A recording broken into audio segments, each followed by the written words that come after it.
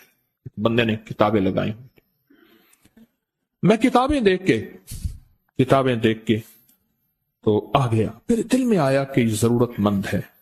ہمارے ایک مخلص ہیں، ہمارے دوست فیصل شمسی، میں نے ان کو بڑا نوٹ دیے، میں نے کہا جا کے نا اس کو کس طرح رکھ کے پھر چلا جاتا ہوں، کیونکہ مجھے لگتا ہے وہ خوددار آدمی نہیں لے گا۔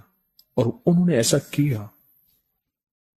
سوچیں کہ میرے مال اللہ نے دی ہے، کیا میں اپنے مال کا صدقہ اگر نکال رہا ہوں تو وہ دے کہاں رہا ہوں؟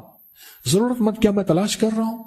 اور میں ضرورت مندوں میں سب سے پہلے وَبِذِي الْقُرْبَى وَالْيَتَامَى وَالْمَسَاكِينِ وَابْنِ السَّبِيلِ، مسافر پردیسی چوتھے، پھر مسکین ہے، پردیسی ہے، مسافر ہے، یتیم ہے۔ ضرورت ہے اس چیز کی، اس کی ضرورت ہے، کیونکہ یہاں جتنے مانگنے والے ہیں ان کے بارے میں صرف ایک لفظ کہوں گا، یہ لفظ آپ پکا رکھ لیں، یہ سب خواہشات کے مانگنے والے ہیں، ضروریات والے نہیں ہیں، خواہشات۔ اتنا بڑا بنگلہ، اتنی بڑی سواری، فلاں برانڈ کا موبائل، فلاں چیز، یہ خواہشات کی کوئی حد نہیں ہے۔ یہ لفظ بھی ذہن نشین رکھیے گا، میرے ساتھ بولیں، خواہشات کی، ضروریات کی حد ہے، خواہشات کی حد نہیں ہے۔ عاجزانہ دعاؤں کے ذریعے اگر اپنی مصیبتیں، اپنی بلائیں، اپنی پریشانیاں اور اپنی تکلیفیں ٹلوانا چاہتے ہیں تو اس کے پیچھے ہمارے ساتھ کون سی دعائیں ہوں؟ عاجزانہ دعائیں، عاجزانہ دعائیں۔ فرمایا امام زین العابدین جب دعائیں مانگتے تھے اور ان کی دعاؤں کے اندر جو درد ہوتا تھا اور غم ہوتا تھا، اور ان کی دعاؤں کے اندر جو کلبلانا اور بلبلانا اور کرب اور تکلیف ہوتی تھی، فرمایا ہنستے اپنی ہنسیاں بھول جاتے تھے، سونے والے سونا ترک کر دیتے تھے، اونگنے والے اونگنا چھوڑ دیتے تھے، اور وہ بھی ان کے ساتھ رونے لگ جاتے تھے۔ ان کا رونا ہی اتنا تھا، وہ ہنسیاں تو بخشوائی تھی، اور ان کا نام زین العابدین، نام تو ان کا علی ہے، زین العابدین پڑا اس لیے عبادت کرتے کرتے کرتے وہ عبادت گاروں کے امام بن گئے۔ یہ تسبیح خانہ جو آپ کو راستے دے رہا ہے، تسبیح خانہ جو منزلیں دے رہا ہے، یہ راستہ، یہ منزل ساری کی ساری اس لیے ہے، اس منزل اور راستے کے پیچھے دعاؤں کی طاقت ہے، دعاؤں کی طاقت ہے۔ ان دعاؤں اور اعمال کو اپنے ساتھ ایسے سینے سے لگا لیں۔ ان دعاؤں اور اعمال کے اندر حیرت انگیز دنیا ہے۔ جب سے تسبیح خانے کے ساتھ نسبت ہے، دعاؤں کی کیا کیا طاقتیں دیکھی، دعاؤں کی کیا کیا تاثیر دیکھی، سنوں گا نہیں، بس صرف دل میں سوچیں، میرے سوالوں کا جواب دل میں دیں۔